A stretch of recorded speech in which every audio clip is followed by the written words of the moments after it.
와이프 딱 와가지고 자기야 우리 안방에 있는 화장실 욕조 있잖아. 샤워장을 크게 만드는 게 어때? 같이 샤워도 하고 그러면 좋잖아. 이렇게 이야기를 쓱 꺼냅니다.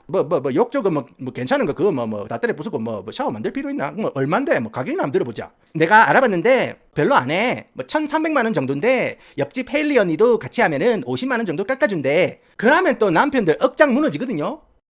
2008년부터 2013년까지 방영된 Breaking Bad라는 미드 역사상 최고의 시리즈 드라마로 평가받을 정도로 그야말로 압도적인 명작입니다. 이게 총 5시즌에 걸친 드라마인데 첫 화부터 마지막까지 정말 거를 타선 없이 굉장한 몰입감을 주는 드라마입니다. 원래 드라마 같은 것도 처음 시작할 때는 용의 대가리로 시작했다가 끝날 때쯤 되면은 흐지부지 되는 것도 있고, 한국에 보면은 재벌집 막내 아들입니까? 그것도 처음 시작할 때는 재밌었고 하는데 막판에 가면 갈수록 이렇게 시들시들해지는 그런 드라마들이 많다는 거죠. 그런데 Breaking Bad 이거는 처음 시작할 때부터 끝날 때까지 계속 후려칩니다. 그 긴장감이 엄청난 드라마거든요. 간략하게 제가 스토리를 닦아드리면은 여기 보이는 이 아저씨가 월터 화이트예요. 이 사람이 50세의 평범한 고등학교 화학 선생님입니다. 미국에서는 교사들이 박봉이잖아요. 경제적으로 굉장히 빠듯빠듯한 삶을 살아갑니다. 그리고 이 양반이 뇌성마비 장애를 가지고 있는 아들이 있어요. 그리고 나이 50에 와이프가 늦둥이를 임신했다는 소식을 전합니다. 그리고 바로 얼마 후에 암 진단에 시한부 선고를 받습니다. 그래서 이 양반이 어떤 생각을 하냐면은 자기가 떠난 후에도 이 세상에 남겨질 가족의 미래를 위해서 자신이 가진 그 화학 지식 있지 않습니까? 이 사람이 고등학교 화학 선생님이지만은 원래 이 사람이 신기술 개발하는 그런 업체에서 나름대로 조금 한끗발 했던 사람입니다. 근데 일이 잘 안 풀려가지고 이제 고등학교 화학 선생님이 됐는데, 자신이 가진 그런 고도의 화학 지식으로 기존 업계 상품과는 비교할 수 없을 정도로 고순도 메탄페타민, 그러니까 그 뽕 있지 않습니까? 뽕? 초고순도 뽕을 자기가 가진 최고도 과학기술로 제조를 하면서 벌어지는 그런 이야기를 담은 미국 드라마라고 보실 수가 있겠습니다. 50대의 평범한 가장이 극한의 스트레스와 압박감 속에서 어떻게 사약왕으로 변해가는지 그 과정을 아주 강렬하고 스릴 있게 담은 그런 드라마입니다. 그런데 이 드라마가 특히 사랑을 받은 가장 큰 이유가 뭐냐면은 실제 미국 사회에서 가지고 있는 그런 여러 가지 문제점들을 아주 현실감 있고 공감 가게 만들었다는 점에서 재미는 물론이고 여러 가지 생각할 거리를 던져주는 그런 드라마가 되겠습니다. 그래서 오늘은 Breaking Bad 시즌 1의 내용을 토대로 월터 화이트 아재의 경제력이나 사회적 계층에 대한 제 나름대로의 분석을 미국서 오래 살다가 오랜만에 한국에 잠시 들려가지고 조개구이 집에서 썰푸는 막내 삼촌의 자세로 진짜로 전문성 1도 없이 제가 한번 말아드리겠습니다. 그러니까 그냥 재미로 봐주시고, 만약에 여러분들이 반대 의견이 있으면은 선생님 의견이 맞으니까 내랑 싸우려고 하지 마이소. 아시겠죠? 월터의 미국 사회적 입지에 대해서 이 계산기를 잘 한번 두드려 보려면은 아무래도 살고 있는 지역이나 직업이나 가족 상황, 그리고 끌고 다니는 차종, 집값은 얼마인지 하나하나 잘 닦아봐야겠습니다. 자, 먼저 직업이나 소득을 한번 살펴보겠습니다. 자, 월터 아재는 뉴멕시코주 알버커키에 있는 JP 윈 고등학교 교사입니다. 이 알버커키라는 이 동네는 조금 이따가 제가 자세하게 한번 말씀을 드리겠지만은 뉴멕시코 주의 수도입니다. 그러니까 미국은 연방국가잖아요. 캘리포니아, 텍사스, 유타, 뉴욕, 테네시 이런 모든 주들이 합쳐가지고 만든 국가잖아요. 그러다 보니까 각 주마다 수도가 있거든요. 애리조나 같은 경우에는 피닉스가 수도고, 이 알버커키 요 동네가 얼마나 노답이면은 미국의 수많은 도시들 있잖아요. 그 위험한 도시들 중에서 10위나 20위 정도에 꾸준하게 랭크가 될 정도로 굉장히 위험한 동네입니다. 교육 순위 자체도 45등에서 50등 사이로 미국 50개 주 중 최하위권에 속하고, 강력 범죄율은 상위 5등에서 10위 정도, 그 정도에 속할 정도로 굉장히 빡센 동네입니다. 굉장히 척박하거든요. 그래서 여기는 전반적으로 기후가 어떠냐면은 굉장히 건조한 사막지대입니다. 이 먼지가 워낙 많아가지고 이 동네는 어딜 가도 모래먼지가 끼어있기 때문에 건물이든 집이든 뭐든지 간에 왠지 좀 낡아 보이고 흐리뭉텅한 그런 기분이 있습니다. 여기 보시면 이게 바로 알버커키의 좀 런다운, 조금 짜치는 동네 모텔 같은 거, 아니면은 아파트 같은 거거든요. 이런 게 바로 이제 알버커키의 조금 동네를 대변하는 그런 모습이라고 볼 수 있습니다. 안타깝게도 여기가 멕시코거든요. 여기가 여기 멕시코고 여기가 국경입니다. 그래서 멕시코 이 사막지대의 영향을 굉장히 많이 받았고 진짜로 허허벌판입니다. 이 도시 조금만 나가면은 완전 허허벌판이거든요. 그래서 뭐 한국에서는 뭐 범죄하는 사람들이 꽁구리 쳐가지고 바다나 뭐 강 깊숙한데 그런데 버린다고 하잖아요. 그렇게 이야기를 하잖아요. 영화에도 많이 묘사가 됐고 여기는 이 바다나 강이 이런 게 없고 그냥 운전하고 1시간, 2시간 정도 나가면은 진짜 황무지, 아예 사람이 안 사는 곳 황무지입니다. 그래가지고 범죄하기도 굉장히 쉬울 수 있는 그런 환경입니다. 그런 배경 지식 알아두시고요. 아무튼 굉장히 낙후되고 살벌한 동네인데 거기에서 공립학교 교사다 뉴멕시코 알버커키에 있는 어느 학교에서도 가르쳐도 이거는 스즈란급이라는 소리거든요. 이게 만만하지 않을 겁니다. 학교 선생님 하는 게. 한국에는 기본적으로 남한테 피해를 안 주려는 그런 마인드가 많잖아요. 미국 반항기 있는 고등학생들 그런 거 신경 안 씁니다. 그런 애들을 가르치는 교사니까 얼마나 스트레스도 많고 박봉인데 얼마나 스트레스가 많겠습니까? 드라마 배경이 2006년대 아니면 2007년대 그쯤을 다루고 있기 때문에 워터 나이가 한 50대니까 최소 교사 경력이 15년 경력에서 아마 20년 정도 교편을 잡았다는 그런 계산이 나온다는 거죠. 그러면은 당시 뉴멕시코 공립학교 교사 월급 정도를 생각하면은 아마도 월급이 연봉 4천에서 5천만 원 정도 벌었을 겁니다. 제가 한국 돈 단위로 한화로 변환을 해가지고 여러분에게 알기 쉽게 이해하기 쉽게 제가 닦아드리는 겁니다.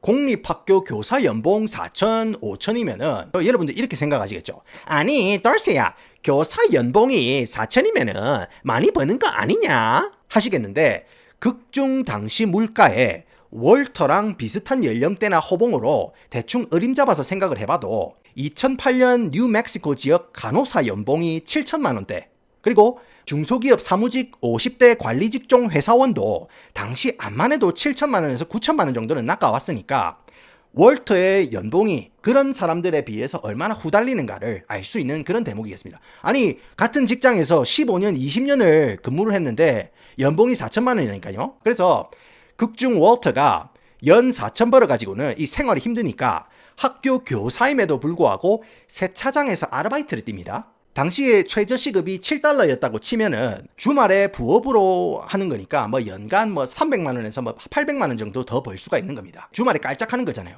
안 그래도 미국은 교사들이 박봉인데 애들 학교 수업에 필요한 준비물들 있죠?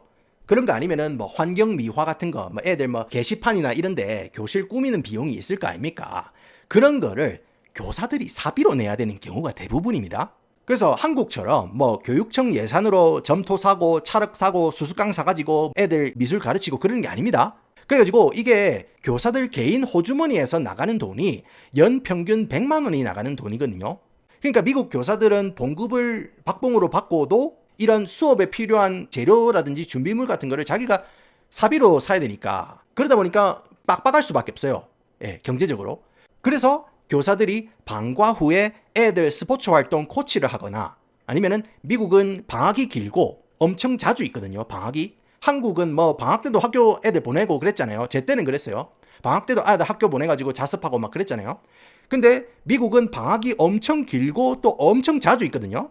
그래서 여름 과학 캠프나 뭐 스포츠 캠프 이런데 교사가 참여해가지고 부수적으로 급여를 땡기기도 하지만은 그게 여유치 않은 사람들은 음식 배달이나 우버 같은 라이드쉐어로 부업을 뛰는 경우가 상당히 많습니다. 그리고 제가 아는 분들 중에 교사를 하면서 주말에는 부동산 중개업을 하는 분들도 있거든요. 그 정도로 자료에 의하면은 미국 교사들 20%, 30%들은 부업을 이미 하고 있다고 합니다.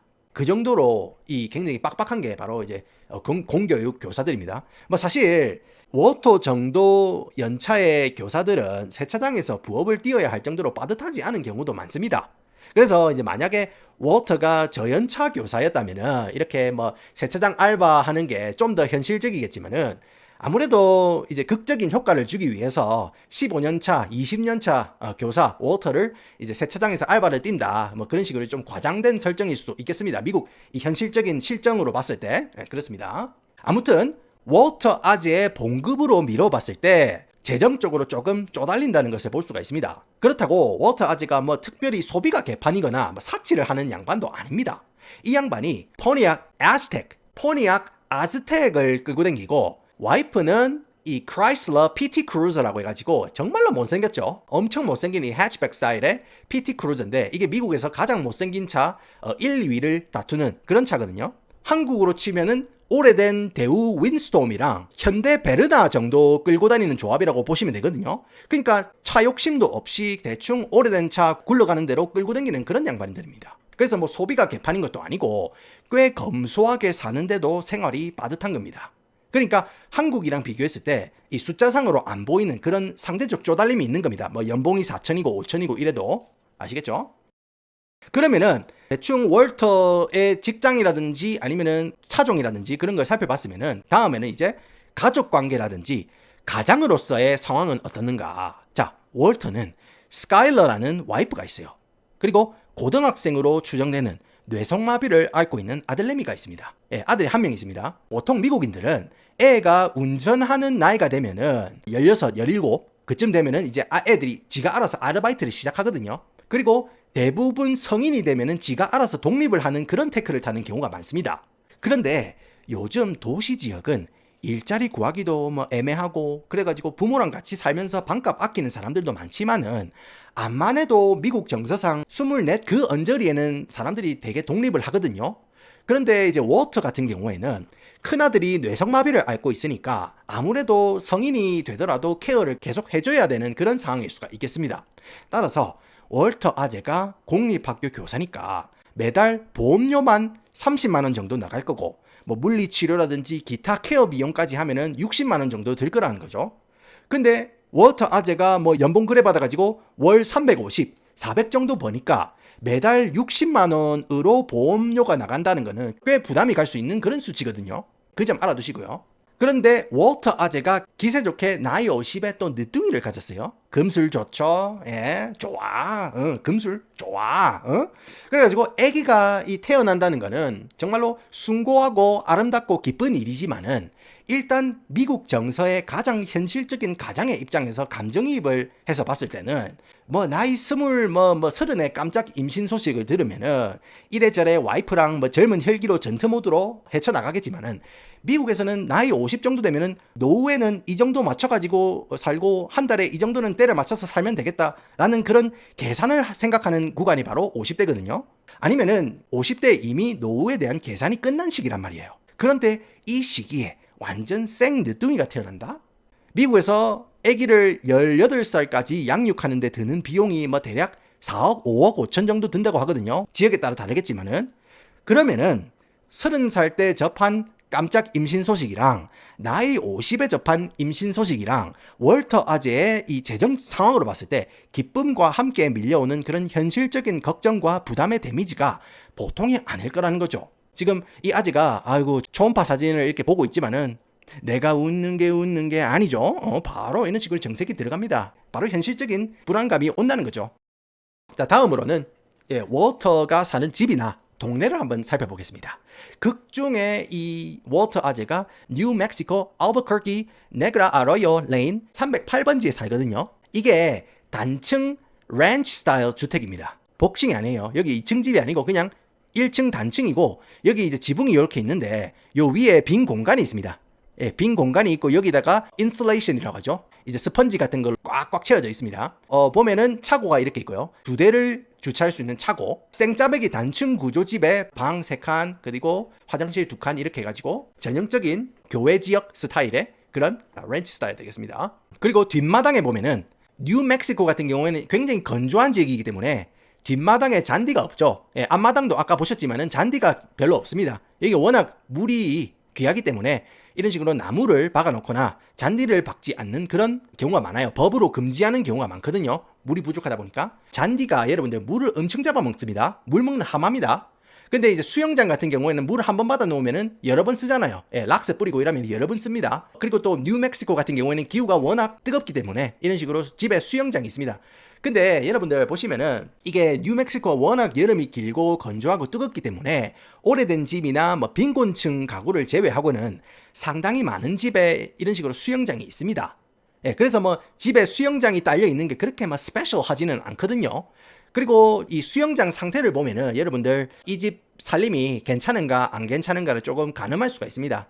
이 수영장 관리하는데도 엄청난 시간과 노력이 들거든요. 그리고 돈도 많이 들어요. 그러다 보니까 사람들이 통장 잔고가 개박살 날 때 가장 먼저 박살이 나는 게 바로 수영장 상태고 잔디 상태란 말이죠. 그래서 저희 집도 이 잔디 상태가 지금 메롱입니다. 그러니까 여러분들 많이 도와주시고요.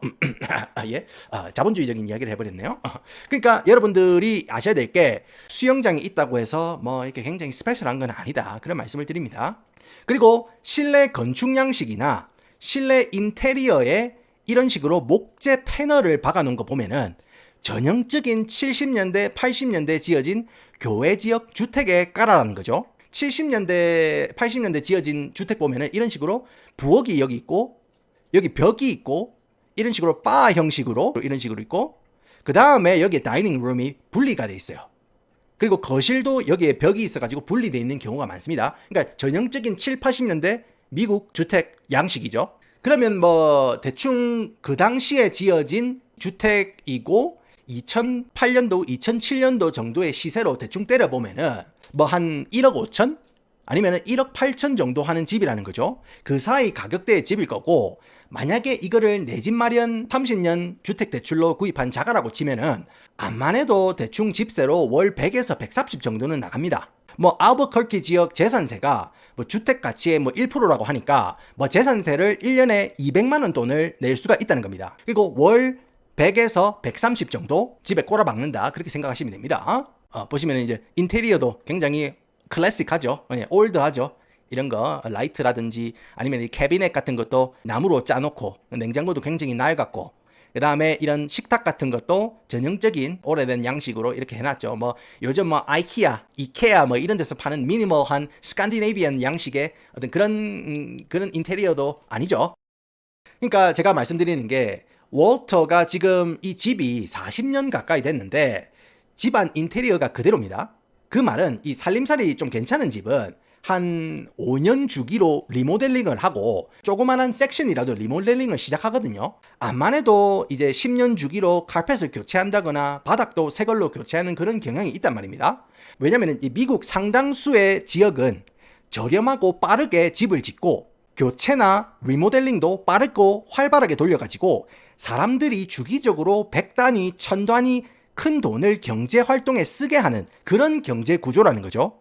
적어도 캘리포니아나 뉴욕, 뉴저지처럼 규제를 막 쥐잡듯이 하는 그런 주를 제외한 많은 다른 주에서는 그렇게 하고 있어요, 여러분들. 집을 막 3개월 만에 짓고, 그 다음에 집도 규제를 많이 안 해가지고 싸게 지어가지고 한 5년 정도 되면 집이 다 때려 부서져가지고 리모델링을 해야 되는 그런 주가 많아요, 여러분들. 캘리포니아 사시고 뉴욕 사시는 분들은 그렇게 굉장히 새로운 세상처럼 들리시겠지만 그렇게 사는 사람들이 많습니다. 아시겠죠? 그래서 미국에서는 그런 문화가 있기 때문에 집 딱 산지 3년 정도 되면은 아지매들이 슬슬 남편들한테 딜을 겁니다. 자기야, 우리 주방 벽에 타일을 좀 발라야 하지 않겠어? 그냥 석고벽에 페인트만 칠해져 있으면 보기도 안 좋고 벽에 소스 같은 거 튀었을 때 닦아내기도 힘들잖아. 근데 타일 바르면은 보기 엄청 좋고 벽에 소스 같은 거 튀었을 때 닦아내기도 굉장히 쉽잖아. 내가 알아봤는데 이거 사람 부르면은 반나절이면 끝난대. 그래 뭐 얼만데? 내가 알아봤는데 200만 원이래. 옆집 헤일리 언니도 같이 하면은 20만 원 깎아준대. 그러면은 남편들 막 억장 무너지는 거거든요. 남편들 억장 무너지면서 주방 리모델링 타이밍 한 3년 정도 지나면은 주방 리모델링 이야기를 슬슬 꺼낼 그런 주기가 온다는 거죠. 뭐 이번 연도에는 캐비넷 바꾸고 이번 연도에는 카운터탑 돌띠 올려놓는 거 있거든요. 그거 바꿔야 되고, 아니면은 싱크 그 수도꼭지 있죠, 그거 바꾸려고 하고 타일 바르려고 하고, 그죠? 그런 식으로 딜이 들어온다는 거죠. 그리고 난 다음에 또 뭐 잠잠해지면은 또 와이프 딱 와가지고, 자기야, 우리 안방에 있는 화장실 욕조 있잖아, 애기들 이제 컸으니까 애기들 목욕하는 거 별로 사용 안 하는 것 같은데 그냥 우리 샤워장을 크게 만드는 게 어때? 같이 샤워도 하고 그러면 좋잖아. 이렇게 이야기를 쓸 꺼냅니다. 욕조가 뭐 괜찮은 거 그거 뭐 다 때려 부수고 뭐 샤워 만들 필요 있나? 뭐 얼만데? 뭐 가격이나 한번 들어보자. 내가 알아봤는데 별로 안 해. 뭐 1,300만 원 정도인데 옆집 헤일리 언니도 같이 하면은 50만 원 정도 깎아준대. 그러면 또 남편들 억장 무너지거든요. 그러면 또 화장실 리모델링 타이밍 이렇게 5년 주기로 온다는 거죠. 그런데 뭐 이런 식으로 와이프가 딜을 해왔을 때 뭐 중산층 위티어 사람들은 이래요. 와이프가 갑자기 일요일 오후에 남편이 이렇게 TV 보고 있는데 괜히 딱 달라붙는 옷 입고 TV 앞을 쓱 지나간다는 거죠. 그런 식으로 시선을 강탈합니다. 그런 다음에 남편 옆에 이 소파에 딱 앉아가지고 손을 갑자기 남편 허벅지에 쓱 올리면서 이런 리모델링 이야기를 쓱 꺼낸다는 거죠. 그러면은 중산층 위티어 남편들은 이거 뭐 못 이긴 척 별 타격 없이 리모델링을 진행하겠지만은 중산층 아래티어 사람들은 이게 엄청난 부담입니다. 그 3년 주기, 5년 주기로 이런 식으로 부담이 밀려온다는 거죠. 아시겠죠? 그런데 월터 집을 이렇게 보면은 극중 배경이 2000년대 초중반인데 집 인테리어가 70년대 스타일로 박제가 되어 있다는 거는 리모델링에 뭐 쓸 돈도 없고 안 부서졌으니까 그대로 간다 마인드라는 겁니다. 그래서 금전적인 여력이 부족하다는 겁니다. 뭐 와이프 스카일러 아지매가 나중에 파트타임으로 뭐 장부 정리 일도 나가고 아니면은 뭐 이베이로 물건 팔면서 조금 수입에 보태기도 하지만은 주 소득원은 워터 아재가 물어오는 그 봉급으로 생활을 한다는 겁니다. 아기가 태어난다고 하니까 방 하나를 아기가 머무를 수 있는 그런 공간으로 단장을 하는 겁니다. 예, 자기가 do it yourself, 그죠? DIY로 시원하게 홈디포에서 페인트를 사가지고 붓도 사가지고 이런 식으로 칠하는 겁니다. 사람 부르면 되는데 쪼달리는 거죠. 이거 즐기는 사람들도 있습니다. 취미로 긁히지 마시고요. 예. 저 같은 경우에는 이제 쪼달리니까 제가 직접 해야 합니다. 자, 이런 모든 것을 종합해 봤을 때 대충 계산을 해도 세전 330만 원에서 410만 원 정도 낚아오고 그러면은 세금 떼고 나면은 수령액이 한 250만 원이나 330만 원 정도 된다는 거거든요. 거기에 주택대출 한 달에 120 정도 나갈 거고 보험료 30만 원, 아들 뇌성마비 케어 비용으로 30만 원, 생활비 150만 원, 그리고 자동차세, 자동차 보험료, 유지비 이런 거 하면은 60만 원 정도 깨질 거고 그렇게 두루뭉실하게 잡아도 벌써 N꼴을 넘어가지고 적자가 나거든요. 그러다가 차가 고장나거나 지붕에 물이 샌다 아니면은 수영장 수리비용 이런 게 갑자기 터져버리면은 이 감당이 안 되는 겁니다. 그래서 추가적으로 부업을 뛰는 건데 거기에 지금 둘째가 태어나죠. 그리고 월터가 지금 암 선고까지 받은 상태니까 엄청나게 큰 돈 깨지겠죠. 그러니까 이 양반이 지금 악에 바치는 겁니다. 그리고 많은 미국의 중산층들이 착실하게 잘 살다가 갑자기 예상치 못한 의료비용 때문에 인생 최대의 위기를 맞는 일이 허다하게 일어난다는 겁니다. 지금 이 보이는 이 표가 그죠? 대략적으로 드라마의 배경이 되는 2006년쯤에 계층별 소득 기준표입니다. 참고로 이 바로 옆에 있는 이게 2025년 기준표도 함께 보여드리겠습니다. 자, 보시면은 워터 연봉이 4천 초반대니까 수치상으로 보면은 중산층 아래티어 언저리에 속하는 걸로 추론을 해볼 수가 있습니다. 처음에도 제가 말씀을 드렸지만은 이거는 언제까지나 제가 생각한 이야기를 대충 때려박은 계산이니까 너무 진지하게 받아들이지 마시고 워터 아재 입장에서는 이런 스트레스가 있었겠구나 정도로 생각해 주시면 되겠습니다. 워터 아재가 이러이러한 경제 상황과 이러이러한 현실 때문에 흑화했구나 그런 정도로 생각해 주시면 되겠습니다. 그래서 오늘은 워터 화이트가 미국 사회에서 어느 정도 경제 수준인지 말씀드려봤고 그에 따른 미국의 사회 문제에 대해서 말씀드려봤습니다. 여러분은 이 생각에 대해서 어떤지 댓글로 의견을 남겨주시고 오늘도 함께 해주셔서 감사합니다.